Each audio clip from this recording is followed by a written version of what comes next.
AMU के पूर्व छात्र एवं समाजवादी पार्टी के नेता फहाद अहमद संग बॉलीवुड एक्ट्रेस स्वरा भास्कर की शादी पूरे देश में चर्चा के बीच विवाद में घिरी हुई है। जहां एक और अलीगढ़ मुस्लिम यूनिवर्सिटी के पूर्व छात्र संघ अध्यक्ष फैजुल हसन द्वारा बॉलीवुड एक्ट्रेस स्वरा भास्कर को एएमयू में पार्टी दिए जाने के ऐलान के बाद से अन्य एएमयू छात्रों के विरोध करने पर तकरार बढ़ गई है। कैंपस में दावत पर एएमयू छात्र संघ के पूर्व उपाध्यक्ष नदीम अंसारी ने विरोध जताते हुए एएमयू प्रशासन और जिला प्रशासन से कार्रवाई की मांग की है। तो वहीं दरगाह आला हजरत से जुड़े संगठन ऑल इंडिया मुस्लिम जमात के अध्यक्ष मौलाना शहाबुद्दीन रिजवी ने स्वरा भास्कर को शादी को नाजायज करार दिया है। उन्होंने कहा, पहले स्वरा भास्कर इस्लाम कबूल करे तभी उसका निकाह जायज होगा। मौलाना शहाबुद्दीन रिजवी द्वारा स्वरा भास्कर की शादी को नाजायज करार दिए जाने के बयान को सही ठहराते हुए अलीगढ़ अखिल भारत हिंदू महासभा के राज्य प्रवक्ता अशोक पांडे ने कहा कि जिहादी लड़के हिंदू बेटियों के साथ नाजायज निकाह करते हैं और बाद में धर्म परिवर्तन करने से इनकार करने पर 36 टुकड़े किए जाते हैं, तो कभी हिंदू बेटियों को फ्रिज में दफना दिया जाता है। इसके साथ ही उन्होंने कहा कि जिहादी लोग नाजायज काम करने के आदी हैं। हिंदू बेटियों से आह्वान करते हुए कहा कि नाजायज लोगों की नाजायज बातों को मानना बंद करें और इनकी बातों में आकर गुमराह ना हो। ये जिहादी हैं और जिहाद इनका मकसद है। अस्सलाम वालेकुम, मैं डॉक्टर फैजुल हसन अलीगढ़ मुस्लिम यूनिवर्सिटी पूर्व छात्र संघ अध्यक्ष। जैसा अभी पता चल रहा है कि स्वरा भास्कर और फहद के शादी को लेकर के एक मौलाना है, कोई जुड़े हुए शहाबुद्दीन साहब हैं, उन्होंने एक बयान दिया है और उन्होंने बल्कि फ़तवा दिया है एक तरीके से। तो देखिए, इस्लाम के अंदर बहुत सारी चीज़ें कैटेगरिकल होती है। फ़तवा सिर्फ मुफ्ती दे सकता है, तो ऐरा गैरा आदमी हर कोई फ़तवा नहीं दे सकता है। उसके लिए बहुत तरीके होते हैं और बहुत सारी चीज़ें होती हैं। कुरान और हदीस के नज़रियाती दौर से देख करके तब किया जाता है। मौलाना साहब को चाहिए कि वो इस्लाह करें लोगों की, और बल्कि मैं फ़हद का नंबर भी उनको प्रोवाइड करा सकता हूँ, तो फ़हद से वो इस्लाह कर सकते हैं, स्वरा भास्कर से वो बात करके कह सकते हैं दोनों के लिए। ये इस्लाम का तरीका है असल।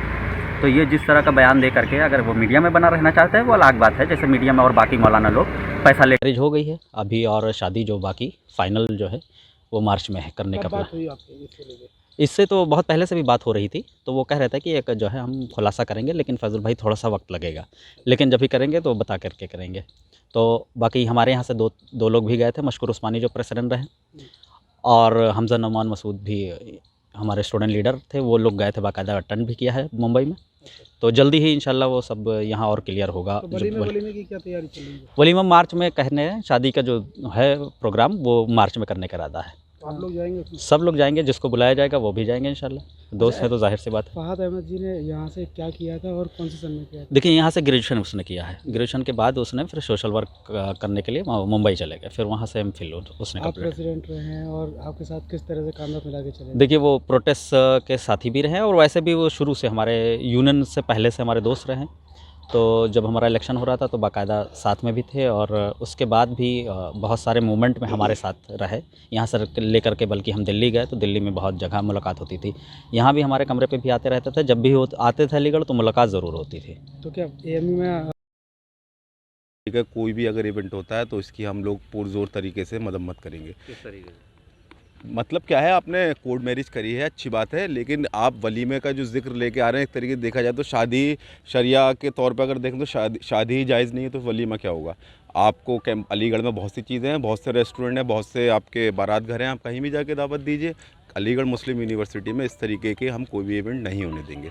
अगर कोई इवेंट होगा इस तरीके का तो मैं वाज़ेह तौर पे क्लियर कर देना चाहता हूँ कि इसको फ़ौरन एएमयू एडमिनिस्ट्रेशन और डिस्ट्रिक्ट एडमिनिस्ट्रेशन को इसको फ़ौरन संज्ञान में लेना चाहिए। क्योंकि एक तरीके से हम कह सकते हैं कि शाहीन बाग टुकड़े टुकड़े गैंग वाले अगर यहाँ आएंगे तो देश विरोधी नारे भी लग सकते हैं। अगर इस पर संज्ञान में लेते हुए कार्रवाई नहीं की गई तो इसके ज़िम्मेदार सिर्फ़ और सिर्फ एडमिनिस्ट्रेशन होगा। तो मैं एडमिनिस्ट्रेशन को अभी से आगाह करना चाहता हूँ, ऐसे लोगों को कैंपस में ना ही घुसने दिया जाए। किस बात का?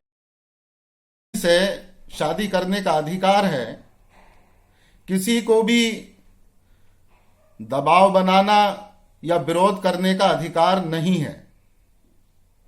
जो लोग स्वरा भास्कर और फहद की शादी को लेकर ऐतराज कर रहे हैं, ऐसे लोगों के लिए मैं कहना चाहता हूं कि कहीं विवाद खड़ा करना होता है या झूठी प्रतिष्ठा हासिल करनी होती है तो वहां इस्लाम और शरीयत के नाम पर शरीयत की आड़ लेकर विवाद खड़ा कर दिया जाता है। हालांकि भारत में ना तो मुसलमान शरीयत पर चलने को तैयार हैं और ना ही चल रहे हैं। तो ऐसे में सिर्फ जाती फायदा लेने के लिए इस्लाम का और शरीयत का इस्तेमाल करना कहां तक जायज है। फिलहाल इस खबर में बस इतना ही।